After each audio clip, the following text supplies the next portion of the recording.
Hello po, ito po ay Arca South at ngayon po ipapakita ko sa inyo na malapit nang matapos ang Ayala Mall dito po sa may Arca South Taguig.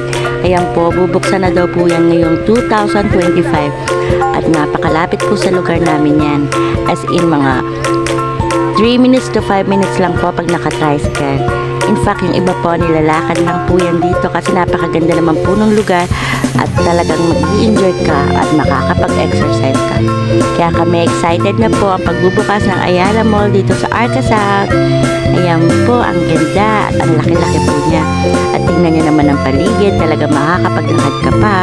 Katabi niyan ay Landers po, dito rin po sa Taguig, at sa kabilang side naman ay 7-Eleven. So talagang lahat kami dito ay excited na. Tapos napaka-accessible po sa mga sasakyan. Ayan po, makikita niyo naman talagang maluwag po yung daan. So sana nga po mapaaga pa ang pagtatapos niyan.